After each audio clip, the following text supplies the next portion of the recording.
All right, so we can go ahead and get started. Thank you for joining us today here at what is sure to be a fantastic talk by Dr. Daniel Sims. But before we begin, I am going to read our land acknowledgement here for Virginia Tech. We see here on the screen, hopefully my share is working, the English version. I'm going to be reading the Spanish version for you so that you can follow along. We have it on English on the screen here for those of you that don't speak Spanish. Reconocemos los pueblos Turulo-Monacan, quienes son los custodios de la tierra en la cual trabajamos y vivimos, y asentimos sus conexiones continuas a la tierra, el agua y el aire que Virginia Tech consume. Saludamos a las naciones Turulo-Monacan, a sus ancianos pasados, presentes y emergentes. All right, thank you. And with that, I'll start to introduce Dr. Daniel Sims, who's an associate professor and chair of First Nation Studies at the University of Northern British Columbia. He is a member of the Tsek'ehne First Nation. Dr. Daniel Sims joined the Department of First Nation Studies at the University of Northern British Columbia in July 2020. During his graduate work, he conducted over 70 interviews and wrote a dissertation based on both oral and archival research, which was nominated for the Governor General's Gold Medal and is currently being turned into a book. His current research project, A Forgotten Land, Development in the Finlay Parsonip Watershed of Northern British Columbia, 1860 to 1956, examines the numerous proposed developments in the Finlay Parsonip Watershed, asking how they influence contemporary concepts of wilderness development and colonialism. And for today, his talk is titled Jiih, Tsek'ehne Governance and Missionary Colonialism in Early 20th Century British Columbia. So please, Dr. Sims, we're excited to hear your talk, and everyone will surely be listening closely from their respective homes or wherever they might be. Mute myself. Okay, thank you. Yeah. I hope that everyone can hear me. I'm coming to you from British Columbia, Prince George, unceded territory of the Tsek'ehne First Nation. I'd like to acknowledge that. And my presentation will be on my own home community of Tsek'ehne, as well as the Tsek'ehne communities of Qudacha and McLeod Lake. So I'd like to acknowledge not only the fact that I do have community connections, but also that partly this is based on work done with elders, but also works produced by elders. I've had a number of elders who have shared information that they've worked on themselves. So just wanted to acknowledge that as well. Just beginning with sharing my screen. So I do have a presentation for what it's worth.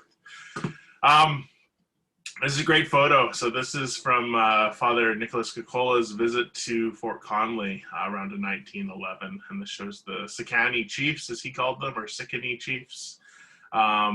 Just to point out, some of these individuals are my ancestors. So Charlie Hunter, who is the individual who's seated to the left with kind of the lighter hat, is one of my great-great-grandfathers. So there's a number of other individuals as well, but he's probably the easiest one to point out. Bear Lake, or William Bear, Chief of Fort Conley, is the individual who's standing in the back who does not have a hat. For some odd reason. I'm not sure why. Maybe he lost it. But the hat was quite endemic at the time. So a lot of elders still fondly remember these hats and wish that they were still available. Just getting into my talk. So my talk really was aimed towards looking at the separation of church and state and what this meant. And originally I proposed this along with a paper that Edward actually had proposed. We proposed it for the Native American Indigenous Studies Conference. So that would have been the conference this last summer. Unfortunately, our panel was not accepted. So I don't want to suggest that it was accepted and that we didn't go and present because of COVID.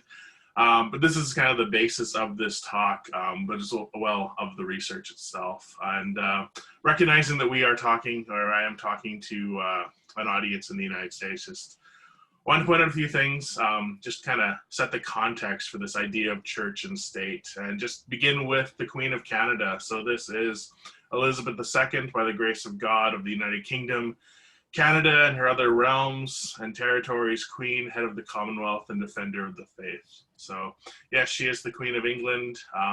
She's also the Queen of Canada, and this is actually a photo of her in her throne in the Senate chambers in Ottawa in Canada. So we still are a monarchy. She's still our head of state, and you know, she's also the head of the Church of England, so defender of the faith. So in Canada, she is represented by the Governor General, as well as 10 lieutenant governors, who all serve as the head of state for the various provinces that exist in Canada. So again, we still have this kind of medieval constitutional monarchy that exists north of the United States, which of course is a republic.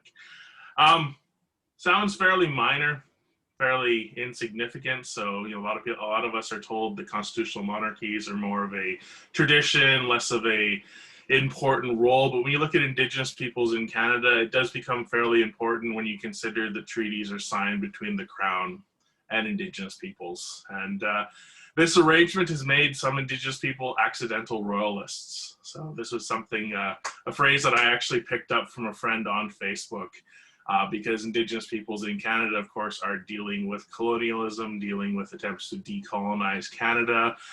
But one of the interesting aspects of it is if you engage with the rhetoric that the treaties are important, the treaties need to be honored, the treaties need to be respected, it also raises the question, what is the role of the Crown? So I had a friend who commented that she was an accidental royalist because she believed in the treaties, which meant that at some level she supported the Crown.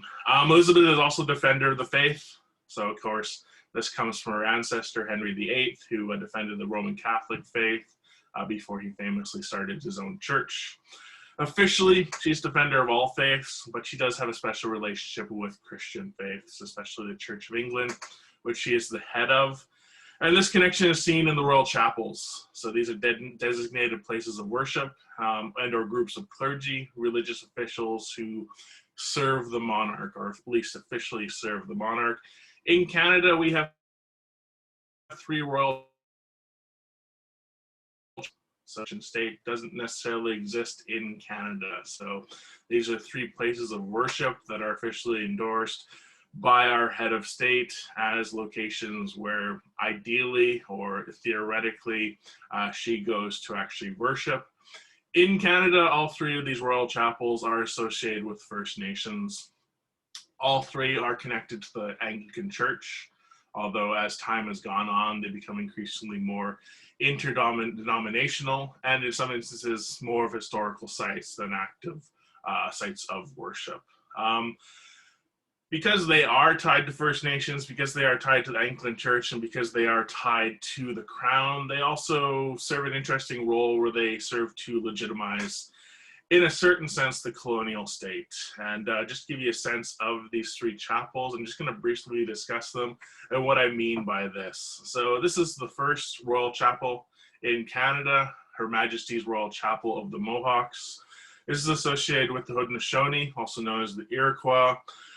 This chapel, as with the next one, is tied in with ideas of the Iroquois or the Haudenosaunee being loyalists during the American Revolution, bravely defending the monarchy, ultimately losing, and then being rewarded with land in what is today the province of Ontario. So this is the rhetoric that they originally created in.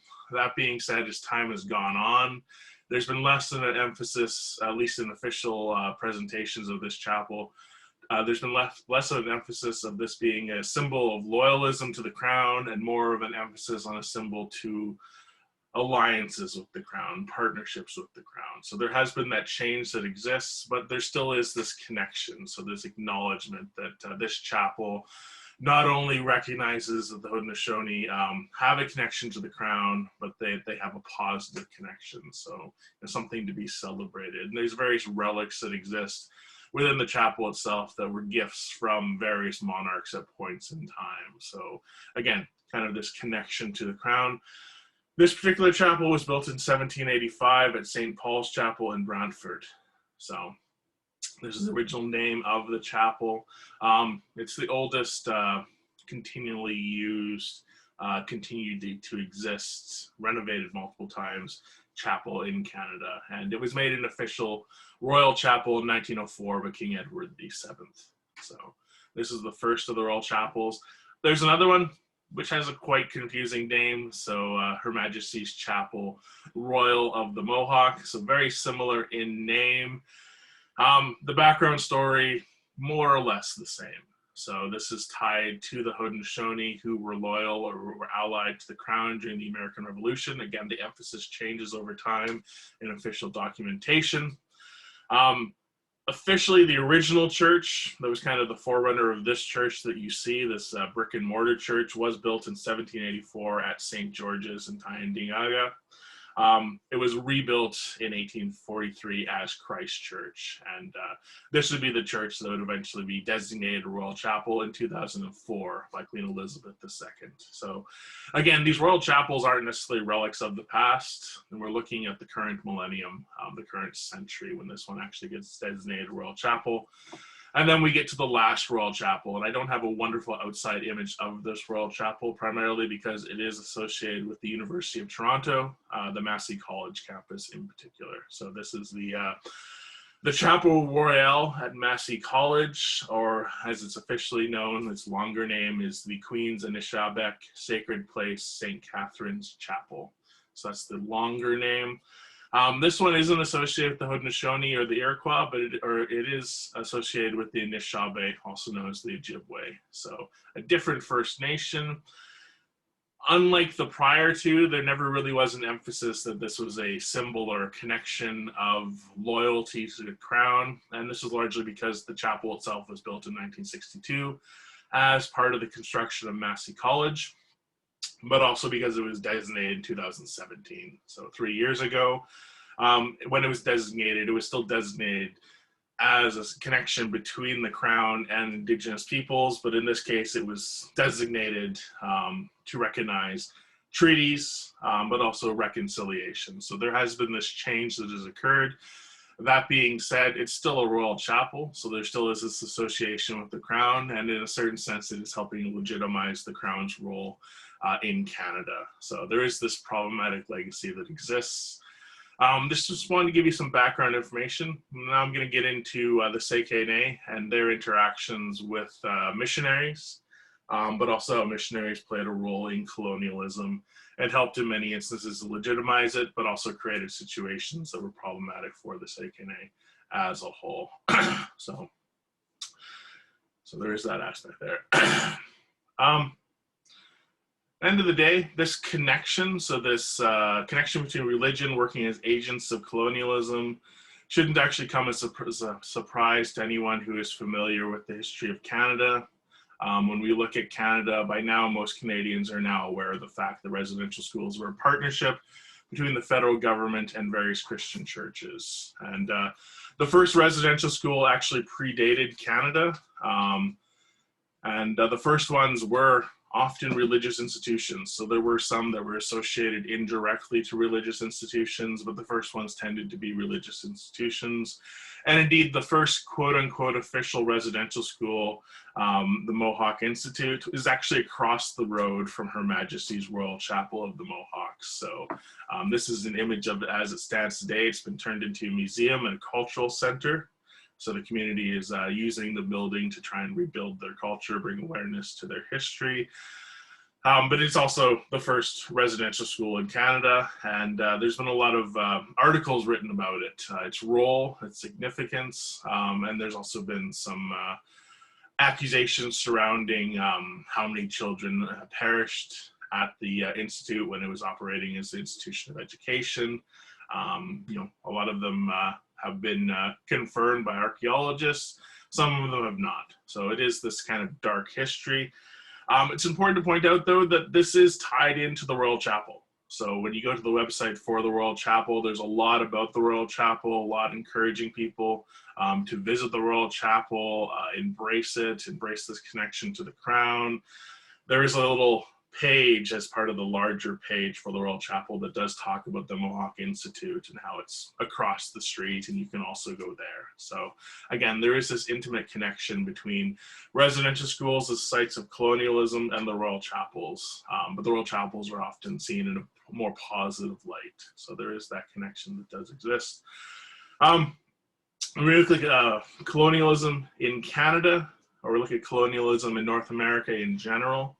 Often seen as a process that started with explorers and came to fruition with settlers. So you have the explorers, quote unquote, discovering it. Of course, we all know that's highly problematic language to use, but that is the kind of popular conversation discovering or discussing colonialism in North America. And then eventually you have settlers arriving and establishing settlements in towns and cities and transforming what is quote unquote wilderness. In between, there were often mythic frontiersmen or frontiers persons. In Canada, often portrayed as the fur traders. So this is a painting by Frances Ann Hopkins. It is fictional, of course, so I'm not going to claim that this is a recreation of an actual scene, but it does capture that idea of the fur traders or the voyagers in this particular instance, who were, a subunit of the larger fur trade and their mythic adventures, quote unquote. What is often ignored, not often talked about enough, is the fact that along with the fur traders came the missionaries. So the missionaries often were arriving at or around the same time as the fur traders or after the fur traders, but there was this connection that existed. And this is a photo of Nicholas Kakola. So this is the missionary who was meeting all the Sakani Chiefs or Tsek'ehne Chiefs at Fort Conley in the original photo for this slide. Of course, when we look at the missionaries do get their due recognition in some instances. So things like the Jesuit relations highlight the role of the Jesuits in New France. When you look outside of the Jesuits per se, though, there is not necessarily the same emphasis played on the role of the missionaries with Indigenous peoples, at least until you get into Western Canada. So when you look at what is today Eastern Canada, missionaries were still quite active in the community, but they were followed very quickly by settlers and not necessarily given the due recognition that they, I don't want to say deserved, but that they should have when you're looking at the history of colonialism. So they did play an important role. This, of course, is different in Western Canada. So in Western Canada, the missionaries do often get discussed in great detail. And a lot of missionaries played a rather important role in the colonization of Western Canada. The province I just came from, Alberta, has numerous towns, neighborhoods, subdivisions that are named after famous missionaries, particularly oblate missionaries. So I used to live in the Grandin neighborhood. Bishop Vittel Justin Grandin was one of the most prominent oblate missionaries or Roman Catholic missionaries in Alberta, but there are also communities like Lacombe, named after Father Lacombe, Legel, named after Father Legel. There's a lot of records that exist in that sense. So. Just looking at the Hudson's Bay Company. So the Hudson's Bay Company, when we talk about it in Canada, it was an important imperial agent, but it was a complicated imperial agent because its control was not necessarily as absolute as we often talk about it actually being. And Adam Gaudry famously wrote an article, Fantasies of Sovereignty, which actually looks at how much control the Hudson's Bay Company had. Initially, when the Hudson's Bay Company was formed in 1670, they had a trade monopoly over the watershed of Hudson's Bay. That would be kind of the purple that's in the center of this map, so Rupert's Land. They eventually would control their area of control into the Northwest Territories, or the Northwestern Territories as they're labeled on this map, as well into Oregon Territory, or as we call it in Canada, or as it was called at the time, the District of Columbia. So there was this expansion that occurred.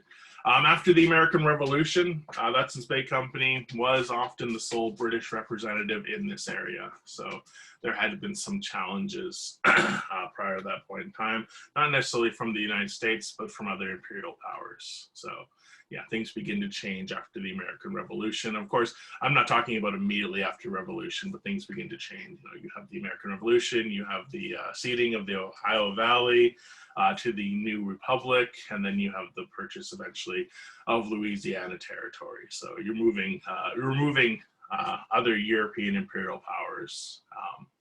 And for the most part, the United States wasn't necessarily as active or as intended in actually claiming this area, although there were attempts to claim it. The level of control that Hudson's Bay Company had in this area was fairly limited.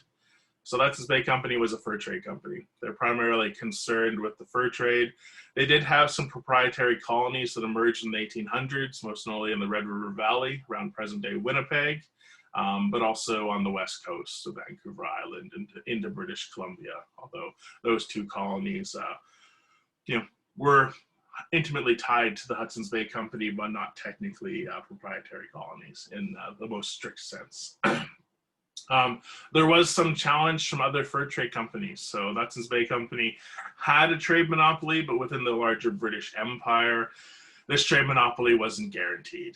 So between 1779 and 1821, they had to compete with the Northwest Company for a brief period. In between that, they also had to compete with the new Northwest Company, the XY Company. And these were the larger companies competing with them. They also had to compete, of course, with independent traders, American traders. So the level of control that Hudson's Bay Company had wasn't even that significant when you look at the fur trade itself. So they couldn't keep their competitors out, although they often tried. So there is that aspect there. And highlighting this fact and the fact that there was this lack of government, there actually was a murder in 1801 at Fort de Isle in present-day Alberta.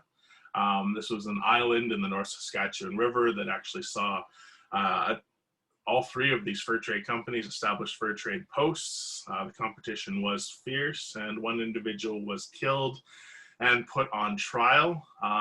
Unfortunately, there are no courts, so he was taken back to the Canadas, so Upper and Lower Canada, to stand trial. And it was, realized that technically they had no jurisdiction. So yes, this was quote unquote Hudson's Bay Company territory, but the Crown recognized that there was no extension of English law or even Canadian law to this part of the world. And as a result, they passed the Canada Jurisdiction Act of 1803. So this saw the laws of the Canadas extended to Rupert's Land and the Northwest Territories to the Oregon Territory. So again, not a lot of control in the strictest sense. And this helped the missionaries. So the missionaries, could act in a way that wasn't necessarily curtailed by any sort of official church support. So a lot of the early British colonies were officially Anglican. Of course, Lower Canada, present-day Quebec, was Roman Catholic.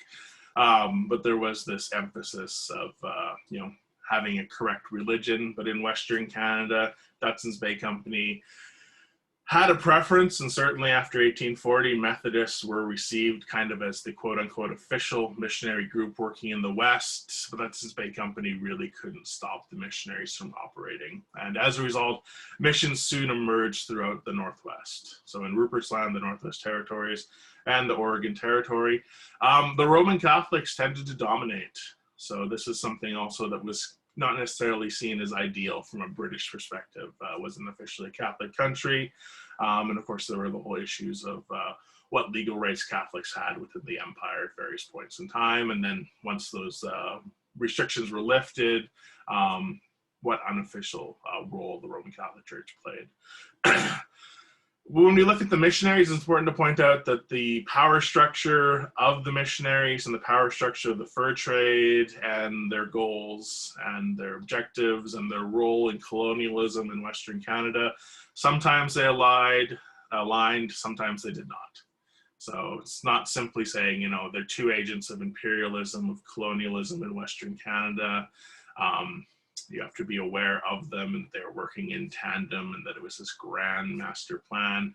The reality is that they had different goals. Sometimes these goals would align. So sometimes they would be the same goals, but sometimes they would be radically different. Missionaries, however, soon began to act as agents of change and assimilation. And there were three key roles that I've kind of identified that missionaries played in Western Canada. And of course, you can add additional roles to this. So often they'd act as intermediaries, so working with fur trade officials, but also working with the colonial state. So if you look through the archives, you look through historical documents, there were a lot of missionaries who were not afraid to write colonial officials, but also fur trade officials, and voice their concerns, their complaints about how Indigenous peoples were being treated by these individuals. This doesn't necessarily mean that they were friends of Indigenous people or that they didn't seek to colonize Western Canada, but they certainly have their views on how things should occur. And if they didn't occur, a lot of missionaries were not afraid to step up and actually complain about it. They also increasingly acted as intermediaries with settlers. So as settlers began to arrive, there was this attempt to try and serve as an intermediary. But often this role was also about preserving the mission, preserving the role of the missionary, so making sure that their power base was not eroded as time went on. The missionaries also served as knowledge creators. So again, getting into this Foucauldian idea that knowledge equals power, that power equals knowledge. A lot of missionaries provided records regarding history, ethnography, anthropology, and other fields as well. So, and some of these are still primary records that are regularly used when looking at the history of what eventually became Western Canada.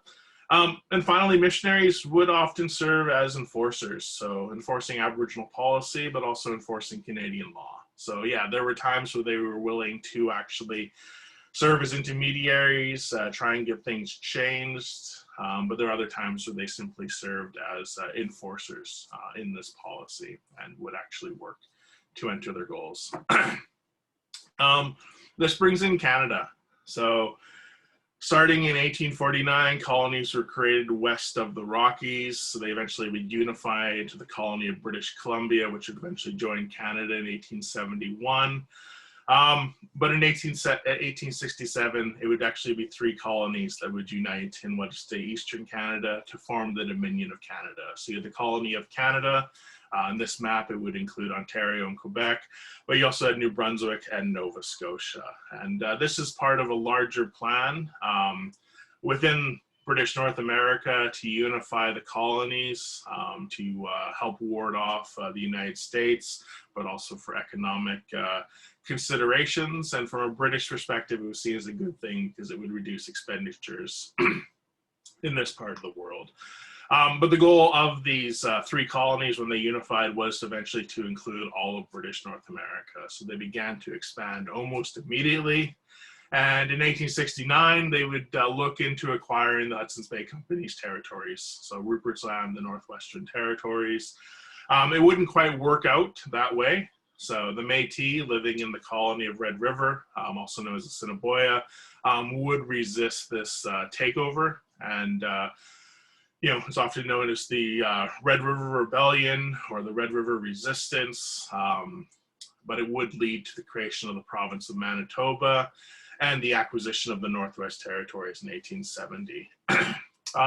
Hudson's Bay Company after this point in time would not necessarily be an imperial agent in the strictest sense. So this would begin a transition. The Hudson's Bay Company would really continue to the present day, where they'd move away from being a fur trade company and become a retailer. So currently the Hudson's Bay Company operates the Bay stores here in Canada. They also operate Saks Fifth Avenue. For a while there, they operated Lord & Taylor as well. So Hudson's Bay Company is still there as a retailer. They're not necessarily doing as well as they once were, but this would be this transition that would occur. In theory, the federal government became the new point of contact with Indigenous peoples after this point in time. So the Hudson's Bay Company had often been the point of contact because they were the representative of the crown in this part of the empire. After the acquisition of this part of Hudson's Bay Company's territory, quote unquote, the federal government would become, quote unquote, the official representative. And this would be aided by the signing of treaties. So treaties would be signed throughout the Northwest Territories to acquire Indigenous title and to work out agreements to actually share the land. There was one big issue, that's the federal government didn't actually have the capacity. So the federal government was a very small government at this point in time, didn't have a huge revenue stream, and this was a huge part of the world to control.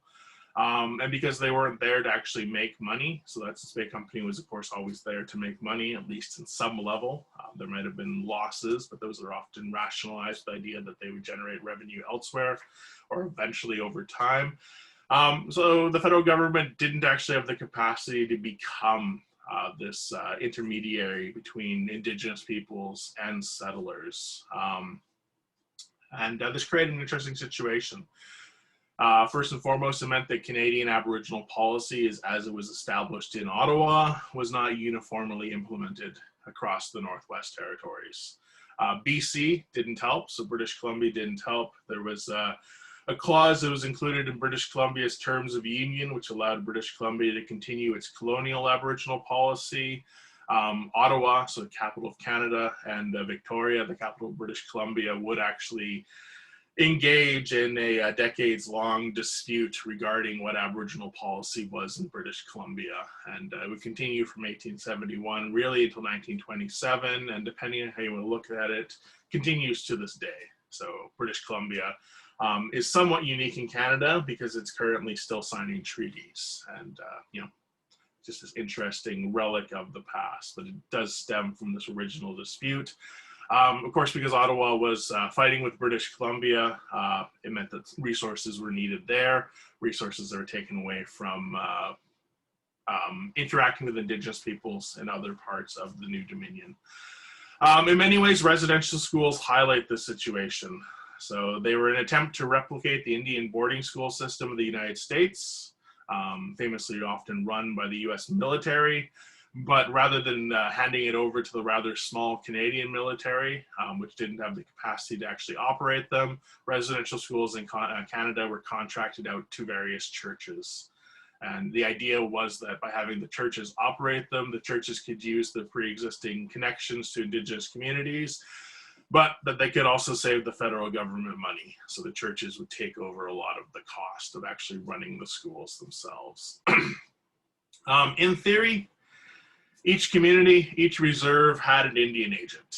And indeed, as somebody who teaches Indigenous studies, I've encountered people who, scholars, people who should know better, who still think that every community in Canada had an Indian agent at one point in time. In reality, particularly in the provincial norths, so this would be the northern part of the provinces of Canada, but also the Arctic, so the Northern Territories, there often wasn't an Indian agent to be seen, and Indian agents were rare and relatively absent in the life of Indigenous peoples, especially when it came to being on the ground. So you might have an Indian agent assigned to you, might work out of head office, you can in theory correspond with, but in reality, Indian agents were rarely seen. Of course, there were other parts of Canada, particularly in the southern parts of the provinces, where Indian agents were indeed assigned to a reserve or assigned to a community or a small number of communities, and were part of your day-to-day life. And this slide here shows a photo that I picked up from the National Archives. It shows Philip Anish, an Innu at Cherville, Quebec, who is sawing some firewood, and he's chatting with the Indian agent, Bernard Clench. And this image I selected because it does capture what Canada hoped people would view Indian agents as. So you look at this image, they're both smiling, they're both friendly talking, and there's this idea that they are friends, and the Indian agent is the friend of the Indigenous individual. The reality is the Indian agent was the agent of colonialism, was often quite harsh, and depending on the agent could be quite abusive. So, you know, just implementing the policies would be abusive, but some Indian agents would actually go above and beyond that and become even more abusive as time went on. And kind of highlighting how the system negatively impacted Indigenous peoples. Over here we have a pass. So in 1885, after the Northwest Resistance, the Northwest Rebellion, when the Métis and a number of First Nations decided to have use the word revolt, but many Indigenous peoples would say that's not incorrect, to protest. to actually oppose government policies. The federal government brought in a policy where if you wanted to leave your reserve, you had to get a pass to do so. And this pass would be signed by the Indian agent, or in this case, by the farm instructor. So again, the fairly harsh policy that would continue into the mid-20th century, not really captured in this photo here. So in theory, if Philip wanted to leave, Philip had to get permission from Bernard, and Bernard could grant permission for whatever reason he wanted, or deny permission for whatever reason he wanted. So there was this connection that existed. Returning to this idea of the Indian agent not being present, because Hudson's Bay Company was increasingly becoming a retailer, because Indian agents didn't exist in all communities, often the responsibility of the Indian agent as the agent of imperialism, as the representative of the federal government, fell on the missionaries themselves. So the missionaries would often become this imperial agent. And again, this is part of a cost-saving measure. So the missionaries are already working with Indigenous peoples, and the federal government recognized this. Often they would have them play the role of Indian agent. They wouldn't necessarily give them that title, but they often would play that role in a lot of ways. This brings me to my own community. So the Tsek'ehne, and this map here, which I've created using Google Maps, shows the traditional territory of the Tsek'ehne. I will point out that this is not indicative of the fact or of any sort of claim that this area was never used by other First Nations. So I just want to point that out. But this is, based on my research, kind of the outer limits of Tsek'ehne traditional territory. It is also somewhat flawed because there is a little issue of the straight line to the east. That's the boundary between British Columbia and Alberta. And I'm not sure what's happened within the, I guess, the oral histories or the perspectives of the Tsek'ehne, but that boundary seems to be something that's just used. So, you know, our territory extends east to the Alberta border, and this is what I was able to capture. But I believe it would probably extend further than the Alberta border, but there's been issues in Canada regarding First Nations that cross that border. So there is that aspect there. My nation is one of the nations that primarily engage with missionaries rather than Indian agents. So this argument that I'm making that missionaries served as Indian agents is based on my own research, but also community experience. A huge issue with this was that northern British Columbia, so when you look at the southern edge of this traditional territory, and say you just draw a straight line, say from Prince George over to the coast and then over to the southeast border, northern British Columbia, so above there at most had 7 agencies for over 50 First Nations. And I say at most 7 agencies, more than likely, you know, you're looking at maybe 3 or 4 at the best, and as low as 1 at the worst. So this is looking at Indian agents as they changed over time. So at most you'd have 7 agencies, and at most you'd have 7 agents. So this meant that Indian agents were not in the community, or if they were in a community, they often were in a large, significant community. So Fort St. James would be a great example of that, not my home community of Tsek'ehne, or its predecessor communities of Fort Graham. So there weren't any Indian agents up there. It didn't help that this part of British Columbia was more or less left out of the treaty signing process in the past. So Treaty 8 was signed in the northeast corner. That would kind of be the area to the east of the Black Line, but also including part of the Black Line itself. But this treaty was signed with the federal government, and British Columbia didn't really want to recognize it. Indeed, until 2017, there was a debate between the province and the federal government where the western boundary was. So that was eventually sent to the courts and settled upon. An important aspect of that, though, was that they decided where the boundary was, but they also decided that just because the boundary was somewhere didn't mean that a First Nation was included in that. And that's important from my perspective, because the western boundary is eventually established to be the western Black Line on this map, more or less. But it didn't include my community, and my community actually has a oral history of rejecting Treaty 8. So Tsek'ehne, Quadacha famously rejected Treaty 8. McLeod Lake to the south, south of Mackenzie here, They would eventually sign an adhesion in 1999, 2000. There also would be a Fort Nelson adhesion. So you can see Fort Nelson on the eastern edge there. They would sign one in 1910. Although one of the things that I've discovered in my research is there's a lot of debate regarding who among the Tsek'ehne signed that adhesion. Were they actually Tsek'ehne? So it's a larger issue there. But what's important to take away from that is that when we're looking at this early period with the Indian agents and the missionaries, there wasn't a treaty relation. So at Fort Nelson, yes, there was, although it was complicated. McLeod Lake still hadn't signed a treaty. Tseke or Fort Graham had not signed a treaty, and Fort Ware had not signed a treaty. So there wasn't this treaty relation. And indeed, when we look at the creation of reserves, there wasn't a reserve created for the Tsek'ehne at all until 1892. And that's when you would have McLeod Lake #1 laid out.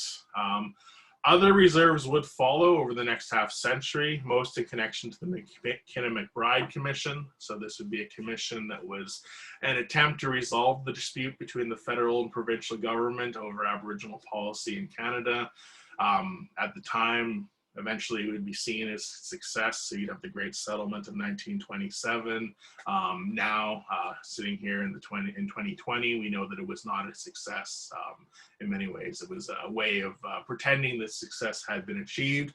But this would be the commission that would eventually lead to the creation of reserves for the Tsek'ehne, and then eventually Fort Ware would receive reserves in the 1940s. So again, reserves didn't necessarily exist either. So for the Tsek'ehne, no Indian agents, no treaty, and for a long time, no reserves. And after reserves were created, they weren't enforced. So when we look at the past system, it is seen as this example of systemic or systematic racism, an attempt to keep Indigenous peoples on reserve, give them incentive to assimilate so they can leave reserve, prevent parents from visiting residential schools. For the Tsek'ehne, there was never any restriction to reserve that anyone's ever spoken of. And that was largely because there was no Indian agent. Indeed, my own community is still not on reserve. So Tsek'ehne is not a reserve. Engineeka, which was the community that preceded it, was not a reserve. Fort Graham, which is the community that preceded Engineeka, was on a reserve, but at that point in time, no one was actually kept on the reserve. So we do have one reserve that's close to the community, Police Meadows. We've turned it into a farm. So, but it does take a half-hour drive by a logging road to actually get to the reserve if I want to be on reserve when I go back to visit the community. During the hearings for the Mcbride Commission, the local Indian agent reported that he only visited the Tsek'ehne about once a year. So this would be a practice that would continue into the 1950s. So the Indian agent would come in once a year, update his records, and go away. Missionaries would come in, by the 1950s, we're looking at about once a month. So missionaries had more face time with Indigenous peoples on the ground. And this meant that they often served as, kind of an ersatz Indian agent. So again, one of the impacts, one of the benefits of not having an Indian agent in your life was that Aboriginal policies weren't enforced. So I've already mentioned the fact that people weren't kept on reserve. A lot of other rules and regulations that negatively impacted Indigenous peoples across British Columbia simply weren't enforced for the Tsek'ehne, or were enforced, or in some instances were enforced when they traveled south to Prince George to get supplies or to go shopping or to visit family members at Tsek'ehne or the other Dekel communities in the area. So, reflecting the fact that there was no harsh enforcement, the election of chiefs under Indian Affairs rules was haphazard. So Indian Affairs brought in the Indian Act in 1876. It would contain rules on how to have a properly elected democratic chief and council system. This would be the ideal government structure for Indigenous peoples from the federal government's perspective, really until the present. But for the Tsek'ehne, well into the 1940s, electing a chief was something that might happen, might not happen. And Indian Affairs really didn't care about that. So they would simply recognize traditional leaders, Often these traditional leaders would have some sort of election that would kind of sanctify them from the government's perspective. Sometimes they would not. It wouldn't be until 1940s that there really would be this pressure on the Indian agent for Stuart Lake, so the Indian agent at the time, Indian agency at the time that covered the Tsek'ehne, to actually sit down and hold proper elections. So, this was something that was beneficial for the Tsek'ehne, most notably because it allowed the traditional governance structures to continue. So again, it's well known that one of the ways the colonial state colonized Indigenous people was by abolishing or effacing the traditional governance structures. And this has been written about extensively. When I was preparing this slide, looking at photos, trying to find photos. So this one I found from the BC archives. I found a photo showing the traditional governance structure of the Haudenosaunee in Canada. So again, returning to the Royal Chapels. And the photo itself in the National Archives had a brief description where they talked about this is the traditional government. It would be faced off with the Indian Affairs government in a short while. So again, there is this larger issue that exists and is well written about. In Canada, this goal of effacing government was often accomplished by focusing on the Indian band rather than the nation. And the fur trade helped by focusing on bands. But from a fur trade perspective, this was less about trying to enact any sort of change in the Indigenous community and more about trying to encourage people to follow individuals who were engaged in the fur trade and who would bring in wonderful furs for the fur traders to acquire and then sell for profit. The Indian Act kind of built upon this focus of band membership or bands by creating the concept of band membership. So these would be fixed often after the signing of treaties, but in the case of the Tsek'ehne,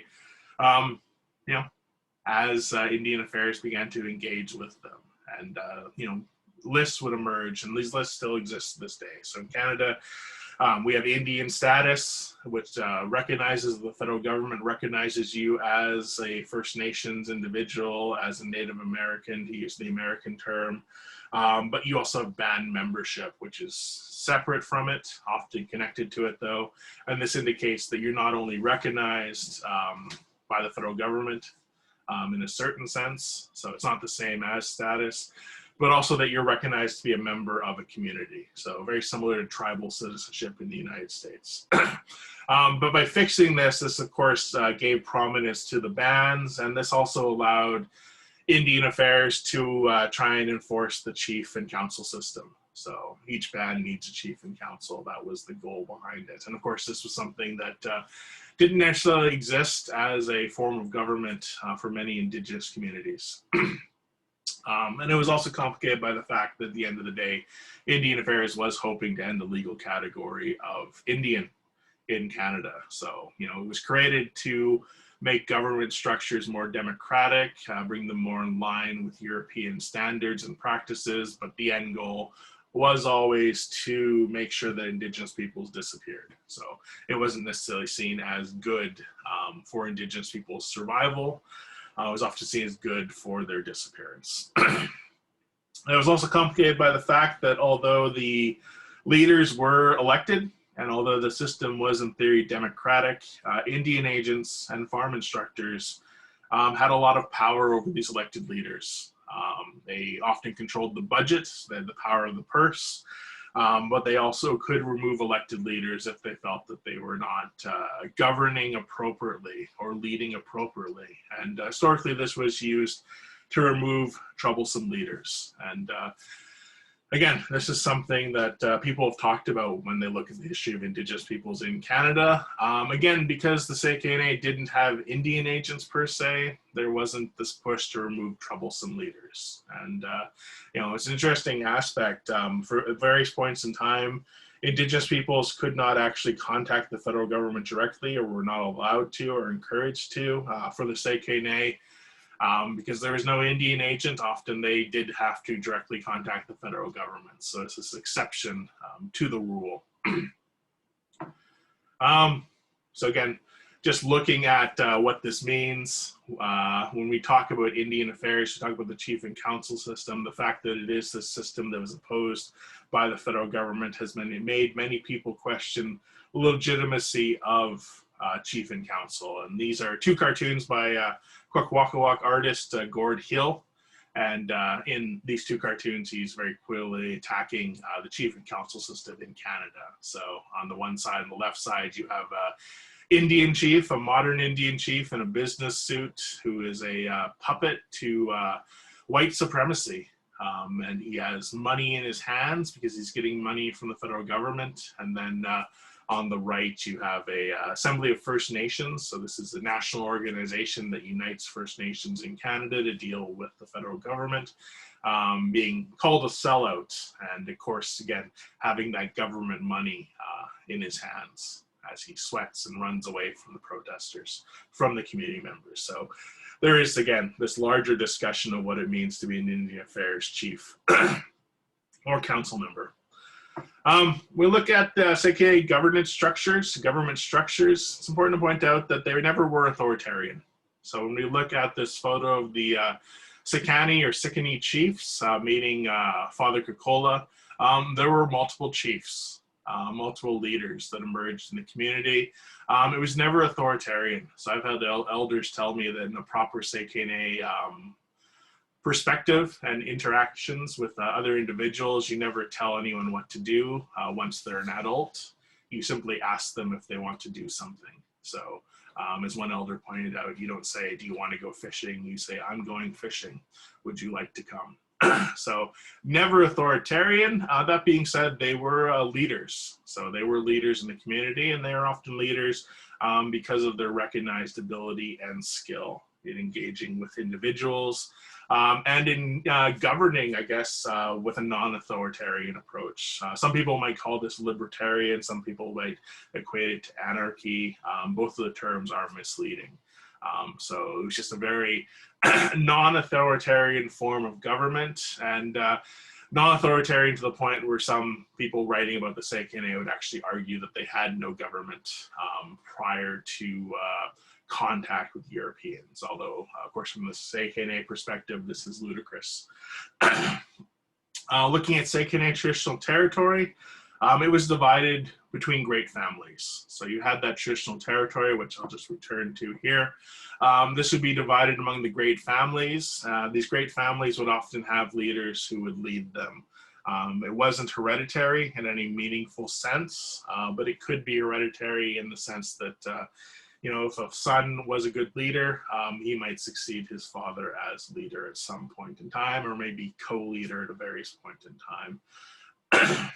Looking at Tsek'ehne traditional territory, land ownership predated contact with the Europeans and was not only similar to a marriage and or a union, but also fundamental to Tsek'ehne society and identity. And there was this idea that it was a reciprocal relationship. So the leaders were leaders, but they weren't leaders in traditional Western, or as we say in Tsek'ehne, Eastern sense. So we often refer to Europeans as Easterners. Because you came from the East. So very interesting, and there surely is an interesting article looking at Orientalism that could be written from a Tsek'ehne perspective. Of course, among these families, leaders emerged. When we look at the Jiih, they were primarily religious leaders, so individuals who were focused on religious aspects of society. That being said, there was no separation of church and state. So looking at Canada today, we have a head of state who is also the head of religion. Not necessarily the official religion. Canada does not have an official religion, but still is a religious leader nonetheless.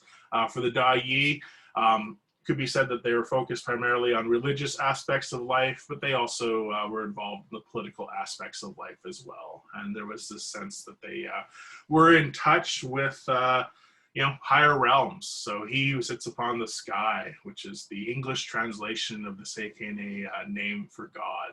So, but also the other spirits that inhabit the world as well. Then you had the more politically minded Mianjia, and these would be individuals who weren't necessarily tied into the religious aspect as much, but there still was an element of the religious, but primarily were tied into political aspects, day-to-day leadership.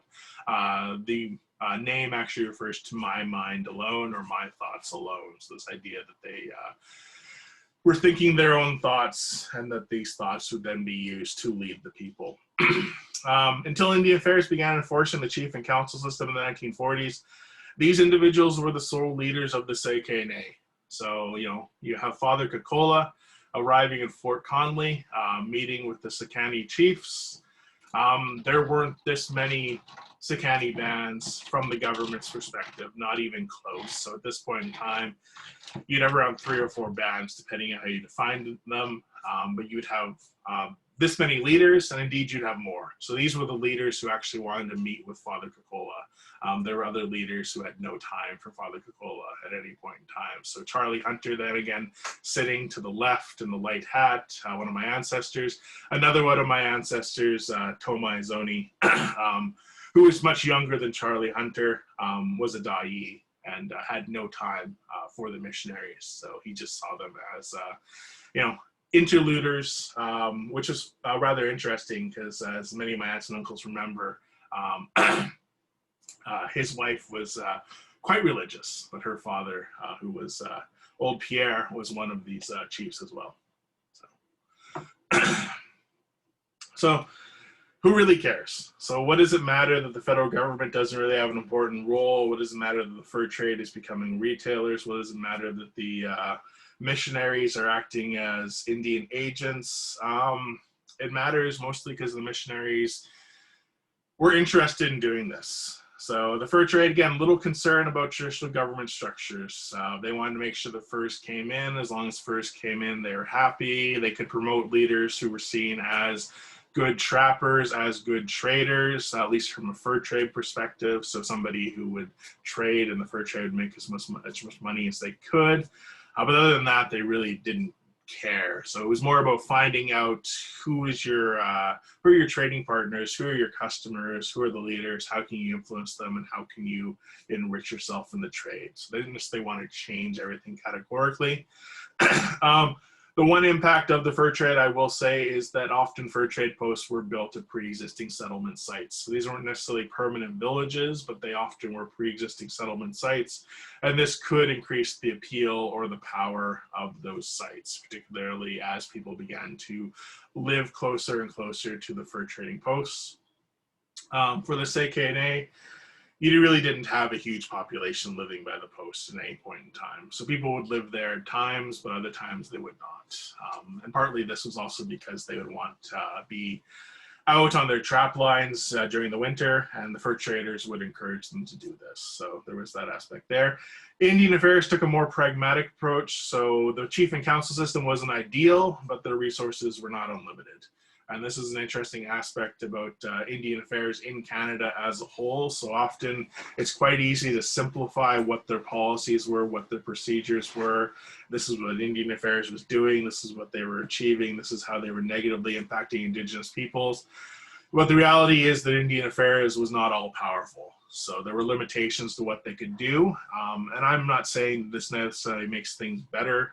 In some instances, it makes things quite worse. So being aware that some communities were being more harshly treated than others, in my argument, makes it worse overall. So there were other options that existed. Indian Affairs tend to focus on settled areas, areas to be settled. The lack of officially sanctioned Tsek'ehne chiefs only became an issue really with World War II, the construction of the Alaska Highway. So wanting to actually build that infrastructure in northern British Columbia. And at one point in time, there was a proposal to actually build it through Tsek'ehne traditional territory, the heart of it, up the trench. But also the idea of building the North, which would emerge in the post-war period and would arguably exist prior to that point in time as well. For the missionaries, a little bit more complicated. So the Jiih and the Mianjia were part of an older system that didn't see a real distinction between politics and religion. And it was this religious aspect that the missionaries really didn't care about. And in this sense, in many ways, the Oblates, Roman Catholic missionaries, were worse than Indian agents. So they were enforcing policy, but they were also trying to convert the Tsek'ehne. So from a certain perspective, Indian Affairs was trying to convert them as well. But the Indian agents weren't necessarily missionaries. So there was just this hope that Indigenous peoples would convert. There'd be policies that were put in place to try and encourage conversion, but they weren't necessarily going out to the communities and actively trying to convert people the same way the missionaries were. And For the missionaries, conversion was often more important than enforcing policy. So the missionaries would often present themselves as friends to the Indians or Indigenous peoples. But unlike some other missionaries in BC at the time, the Oblates rarely tried to actually be the friends of Indigenous people in any meaningful sense. So there would be some instances in the 20th century where missionaries would try and help Indigenous peoples with regards to land claims, requests for treaties, other issues. As the 20th century, though, would go on, the Oblates, the Roman Catholic missionaries dealing with the Tsek'ehne, would increasingly disengage from that sort of activity. So, and it's important to point out when I say that they're helping them, there is this older narrative saying that the missionaries were actually starting these movements or were the prime mover behind these movements. I'm not suggesting that in any way, shape, or form. So, but there was times where they would try and help out groups, individuals who were trying to push for change. One of the reasons why it was just as it occurred was that as the Dominion of Canada became increasingly secular in the late 19th century, early 20th century, the power and the clout of the Oblates began to decline. So the Oblates were in decline, and the Oblates still exist. They still operate as missionaries. When I was doing my research for my dissertation, I actually was working with an Oblate missionary in Kudacha, Father Nestor. And by working, he would ask if he could come along with the interviews because he wanted to learn about the community. So I wasn't necessarily using him for any sort of research. In this sense, when we look at the decline of orders like the Oblates, of other religious institutions in Canada, in many ways residential schools kind of become this twisted, dark song swan for churches. So their power, their role in society is diminishing, but they're handed residential schools so the federal government can save money. And as the residential school continues, as the system continues into the 1990s and eventually ends in 1996, it often is seen as this sign or as this instigator for a decline. So a lot of churches go bankrupt. A lot of them face other issues with regards to what happened to residential schools. So it wasn't necessarily something that strengthened them over time. And, from an Indigenous perspective, that's a good thing. For the Tsek'ehne, the principal missionaries were the Oblates, originally working out of their mission at Fort St. James and visiting communities throughout the year.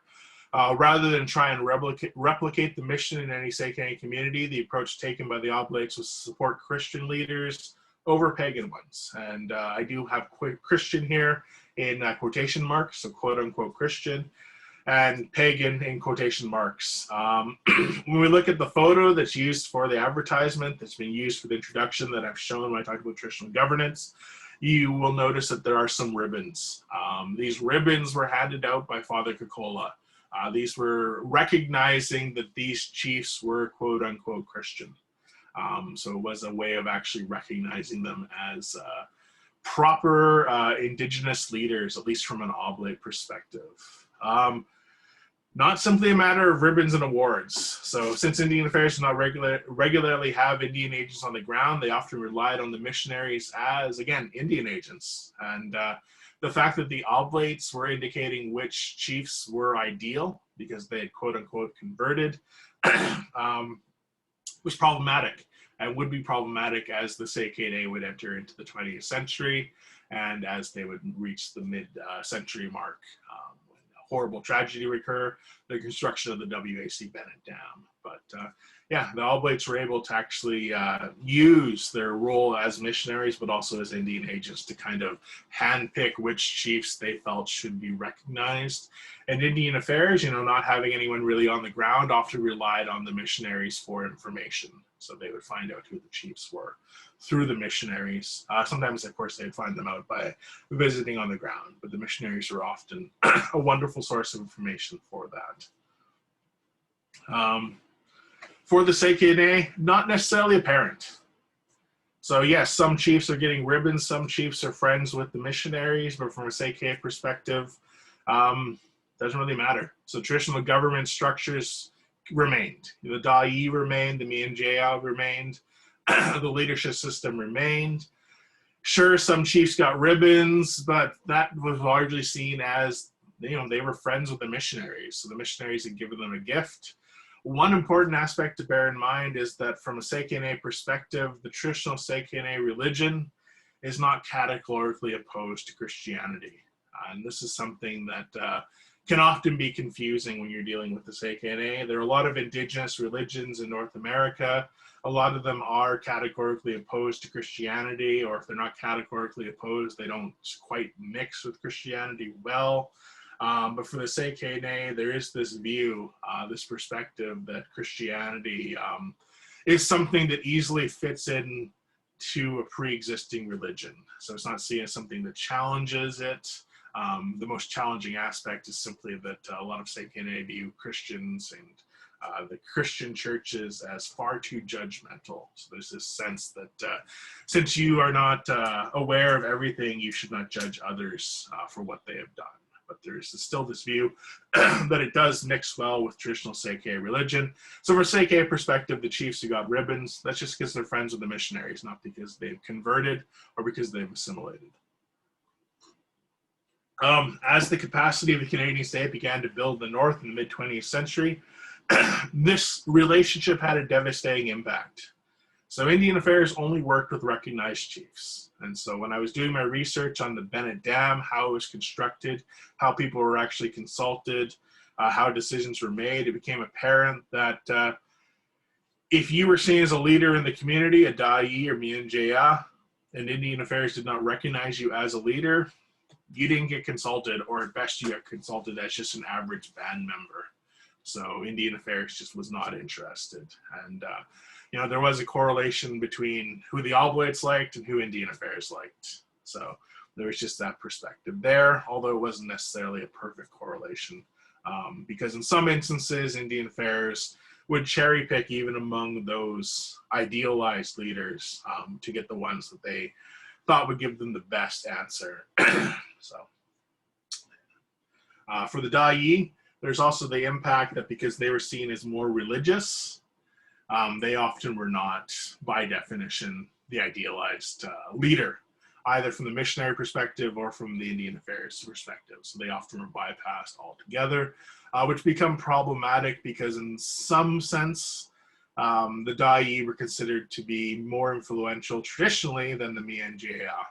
So there was just a view that they were more influential. And again, it's hard to talk about that in that sense because it wasn't necessarily an authoritarian absolute, I am in a higher rank than you, but in the general sense, generally viewed as more influential. Because they were selecting particular leaders, it also had an impact on which bands are recognized. And this is seen in this wonderful chart, if you will, that shows the various Tsek'ehne communities. And this was produced by a cultural resource management organization looking into Tsek'ehne traditional and contemporary use and occupation at Amazigh Lake. But it highlights, from a Tsek'ehne perspective, in particular, how the various communities that existed and appear in the historical record were connected to one another. You can see this breaking down, this division, this splitting, but it's important to recognize that these weren't always how people viewed their situation at any given point in time. So it's a rough snapshot of it, but it's also important to recognize that it doesn't also indicate that at one point, say when you look at the Fort Ware, Fort Connolly, Fort Graham, Fort McLeod band here in the middle, that there were only 4 Tsek'ehne leaders, so there would have been more. So just something that's important to bear in mind. And this brings us to the 1950s and 1960s and kind of ending off. So yes, you have this loose government structure of the Indian agents after being absent. You have the missionaries acting as ersatz Indian agents, but also having an influence over which leaders are recognized, which leaders are not recognized. Indian Affairs eventually building up their capacity and then recognizing the recognized leaders, or generally preferring the recognized leaders to recognize themselves. It all kind of came together in this horrible situation with the WAC Bennett Dam. So this is a close-up of the map of Tsek'ehne traditional territory. You can see right here, There's this lake in the middle of the territory. That's actually a hydroelectric reservoir. When it was constructed, it was the largest hydroelectric reservoir in the world. And from a Tsek'ehne perspective, it's kind of the heartland of the traditional territory. So, and it was flooded out. And because of this whole issue of who is a leader, who is not a leader, who is recognized, it was flooded out with the community more or less not knowing what was going to happen in any meaningful way. So we look at the 1950s, look at the 1960s. Again, by this point in time, Hudson's Bay Company is well established as a retailer. So they do still operate some northern stores, but they're mostly department stores. So they're gone from the picture. And for the Tsek'ehne, the different forts, Fort McLeod, Fort Graham, Fort Ware, they've all closed or in the process of closing. So Hudson's Bay Company's gone. The Oblates, however, are also declining. So the Oblates are still active, but again, we get into the 20th century, their clout, their funding, their resource base, their selection of candidates for missionaries is all beginning to decline as well, and they're beginning to pull out as well. This leaves Indian Affairs. And Indian Affairs is, of course, operating with knowledge that they've often gathered from on the ground, but also often gathered from the missionaries and the fur traders. And this is information that is often quite flawed. This meant that when it came to the consultation for the Bennett Dam, Indian Affairs, from their perspective at least, at most 3 communities, at most 3 leaders that they have to consult with and get a vote from at least 3 bands. Except for it's not quite as simple as that. So the Bennett Dam is first proposed in 1957. It isn't eventually, construction doesn't actually begin until the early 1960s. One of the things Indian Affairs does is actually unify 2 of the bands. So you can see it here. You have the Fort Ware band and the Fort Graham band. In 1959, they unified them into the Finley River band. It was interesting reading about this when I was looking through the historical record, because when you talk to elders in the community, people who were alive during that point in time, no one knew this. So Indian Affairs simply unified the bands, and no one really had a sense that they had been unified. So there were a few people who were kind of aware of it, but yeah, no one was really aware at that point in time. So now you go from at least 3 bands, maybe 4 bands if you want to be generous, to 2 bands. Yeah, and Indian Affairs, when it comes to negotiating for the dam, ultimately only consults with 1 chief. So 2 bands, 1 chief, and by consult, I mean they talk to 1 chief. The 1 chief remembers that his perspectives, his views, his concerns were not what Indian Affairs was interested in. They primarily wanted to be able to say that they talked to 1 leader. And from a Tsek'ehne perspective, this 1 leader was one of many and wasn't necessarily the most important either. So again, this clash that exists. And the end result was the heart of Tsek'ehne traditional territory, the heart of the homeland, was flooded, was destroyed, was turned to a hydroelectric reservoir without the Tsek'ehne being properly informed and only finding out how others had viewed them and their political structure afterwards. So there would be this period of discovery that would follow. And just concluding here, because Tsek'ehne traditional government structures had continued to exist, albeit often unrecognized, they were able to respond to the situation in ways that weren't necessarily possible in instances where other communities had had their entire government structure effaced or abolished or removed. So this is seen quite easily in the simple fact that the community, once they were aware of the existence of the Finley River Band, ended it. So after the lake was created, after the band was flooded, after people were asking how did our leaders agree to this, it became apparent to the community that from an Indian Affairs perspective, there was 1 Finley River Band, which had been formed out of 2 bands, the Fort Ware and Fort Graham band, and almost immediately both bands vote to divide themselves, to split off. So there's just this almost immediate reversal. And again, this is seen later on. So the Fort Graham Band, which eventually became the Tall Grass Band and eventually become the Ingenika Band, would abandon their reserves that they had received in compensation for land lost to the hydroelectric reservoir.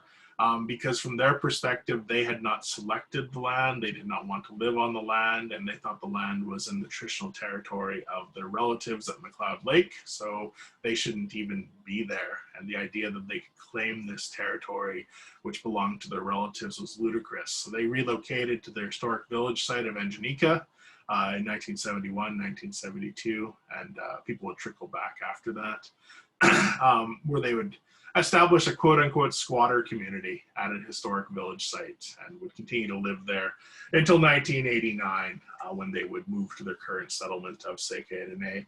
But in between then, they would actually work to reestablish other bands. So the Mesolinka band would be a prime example of this. This would be a split-off band from the community. Again, completely unrecognized from Indian Affairs perspective. But recognized by other Indigenous groups. So at this point in time, the Ingenika Band is part of the larger tribal council, the Sakani Tribal Council. And the Sakani Tribal Council would eventually recognize the Mesolinka Band as a separate First Nation altogether.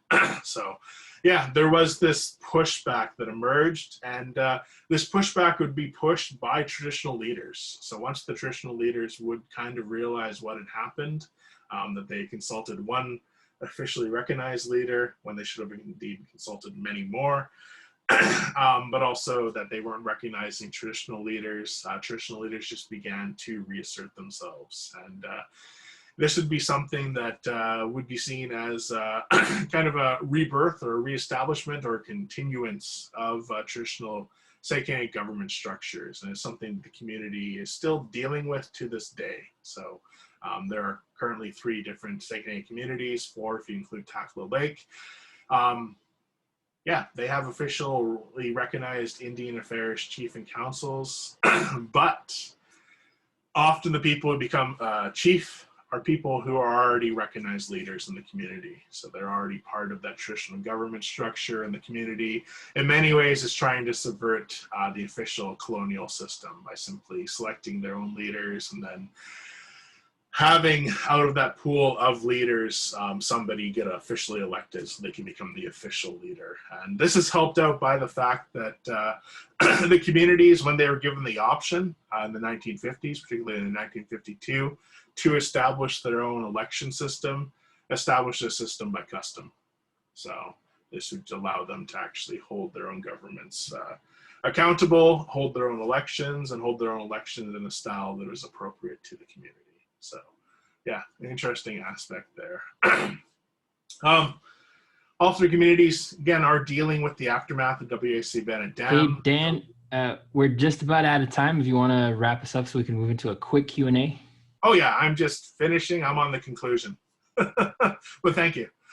So all 3 are still dealing with the impact of the Bennett Dam, still dealing with Williston Lake Reservoir, also dealing with influx of settlers and Eastern development. But the traditional government structures have remained.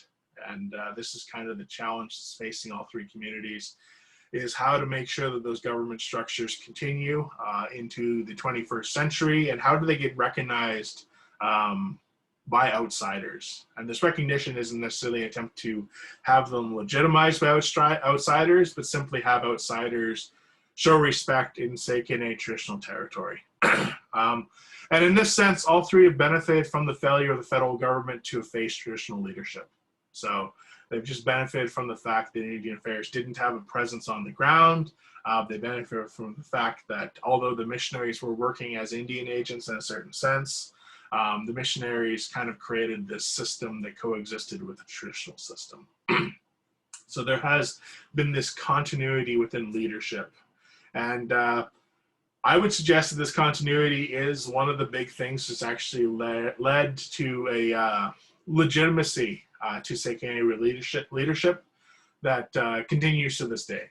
So the leaders are not necessarily seen as sellouts, like somebody like Gord Hill would see an Indian Affairs chief and council as, but as traditional leaders who have simply been recognized as leaders in the community. And that is it. Thank you. Thank you.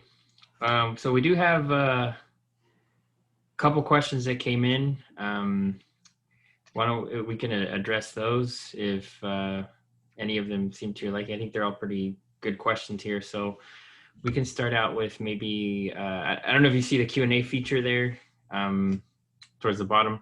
So there's a question by Erica Blake here. If you want to address that, the question is, how are the royal chapels and their legacies viewed by First Nations in Canada today?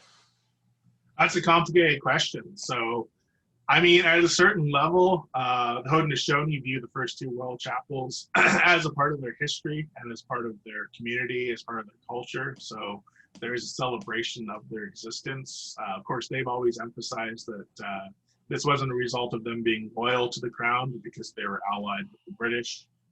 So there's that larger issue there. So there is some celebration, some embracing of it, but it is also complicated because, as I said, it kind of makes you an accidental royalist. So you're kind of supporting this royal institution. So it is complicated. Looking outside the Haudenosaunee, it's a mixed bag. So some Indigenous peoples would see that as positive.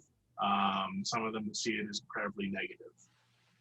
But they're still created. So 2014, 2017, and 2017 at the University of Toronto. That one's a little more complicated because it is tied to an institution of education. So it is associated with Anishinaabe. Yeah, certainly people in the community would support it. Other people would see it as kind of a sellout or as a colonial institution. And then it gets complicated because it is so new and because it is tied to Western or Eastern educational institution. So yeah, it's a mixed bag. Okay. Thank you. And then we have another question here. We have the Canadian government purged women from elected leadership systems they imposed. What is your impression of women's leadership within the Tsek'ehne traditional leadership? Well, there was definitely Tsek'ehne women who were leaders. So when I'm talking about Jiih and Jiih, yeah, this would include Tsek'ehne women at times. So there would be different terms that we used at times for particularly older women, but this wouldn't necessarily be a political position. So it wasn't necessarily restricted to women per se. That being said, and this is something that's kind of something that I didn't really get a chance to explore in my talk, but it would be the missionaries wouldn't necessarily recognize the women as leaders, whereas the Tsek'ehne would be more open to that. And you know, my own community has had female chiefs, so it's not something that's seen as radical or groundbreaking. And some of the more respected leaders in the community are women. But yeah, this would be part of that colonial exercise. And yeah, my apologies for not getting into it. Thank you. So we have another question here. Are the Tsek'ehne in an ongoing legal, or are there in any legal negotiations with the federal government since they rejected Treaty 8? Yeah. So McLeod Lake signed their adhesion in 1999-2000. This is a part of an ongoing negotiation to sign Treaty 8. When I was talking to community members in McLeod Lake, the big rationale was that they felt Treaty 8 would provide them with a larger land base than the modern comprehensive treaty process in BC. The modern comprehensive treaty process really began in the early 1990s, depending on how you want to define when it actually began. So there's an official date, but of course things were happening before the official date. Tsek'ehne, so my own community, is part of the negotiation process. And Kodacha is part of the larger tribal council, so the Cascadenea tribal council, they're also negotiating through this modern treaty process. And then Takla Lake, which is a mixed community of Dekel and Tsek'ehne, is part of the Sakani Tribal Council, and they're also negotiating. So yeah, aside from McLeod Lake and Fort Nelson, we want to include them as well. The communities are currently negotiating. There are, of course, larger issues surrounding that because the negotiation process has taken at this point 3 decades or close to 3 decades, and there seems to be no end in sight. So there are negotiations, but they're not necessarily ideal. Okay. Thank you. Another question is, can you talk about if you've seen any type of ways that not being on a reserve has affected the Tsek'ehne people? How has that impacted your nation compared to, let's say, other nations that have been placed on reserves? Well, one of the biggest impacts, and again, this gets into the Bennett Dam, which is it's kind of a joke in the sense that I always talk about the Bennett Dam, but it was a huge thing that happened in the community and it's had a lasting legacy. So because no one was actually restricted to reserve ever at any point in time, many of the communities began to integrate wage labor economy into their day-to-day life. So there were other First Nations that did this. So I'm not going to suggest that Tsek'ehne were the only, or that it's necessarily that reserves or not having reserves or not being confined to reserves was the defining feature of this. But for the Tsek'ehne, not being confined to reserve meant that they could get engaged in the wage labor economy as time went on. So that's an economic bonus. From a cultural, and I guess also economic bonus as well, but also just continuing traditional governance structures. The main benefit was the people were still able to live on the land. So, and because there was not a lot of settlement in northern British Columbia, so there were some European settlers, some non-European settlers as well, but there weren't a lot. And even today, there's not a lot of settlement up there from non-Indigenous individuals. The Tsek'ehne were able to continue living on the land. So like my own family, my father's family, the Toba, the Izoni, we still have a settlement site at Grassy Bluff that we still go to throughout the year. And there's various cabins and stuff that exist up there. But also through my, through his mother's side of the family, the Pierres, they have a settlement site in Tobias Lake. So they have cabins there and whatnot. And people still go out and actually use that. I'm not saying that other communities don't, but people continue to do that well into the 20th century. And it really would be the Bennett Dam that would kind of halt that for a brief period. And that would largely because, you know, the landscape was so dramatically changed. But as soon as things began to kind of stabilize, people began to go out into the land. So there's still this connection to the land that is still seen. And, you know, it's one of those things that kind of benefited the community in a lot of ways. Okay, thank you. Fantastic.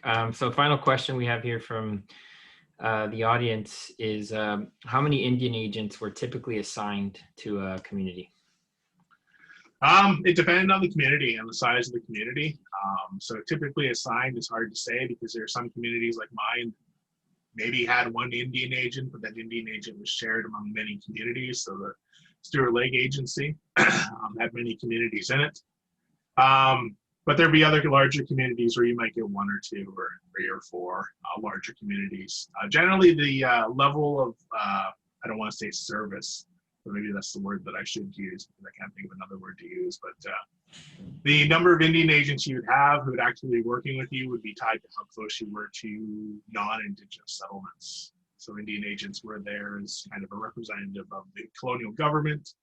And so their role was to kind of work as an intermediary, but also to enforce Aboriginal policy. And the biggest concern was in areas where Indigenous people could interact with non-Indigenous people. So yeah, it was hit and miss. Some communities had more than one, some had one, but that one was shared with multiple communities.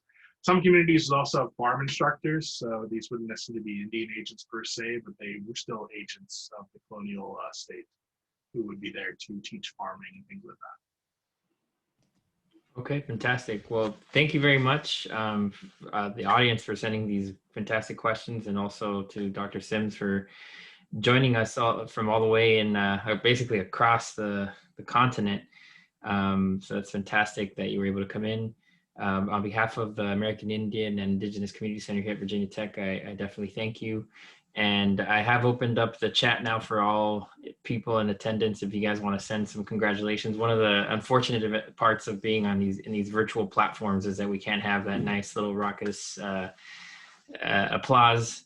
So hopefully through the chat box, you'll get some of that.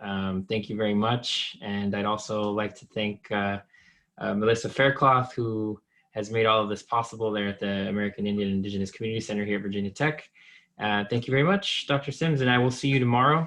And also for those of you watching from home, we will have a couple more of these events. The next one will be next month. We'll have Annabelle Galindo, who will be talking about the Pascua Yaqui on the border of Mexico and the United States, and talking about some of the interactions that that community has had there with multiple empires, Mexico, the United States, and Spain as well. So thank you very much, and I will see you guys soon. Take care. Thank you.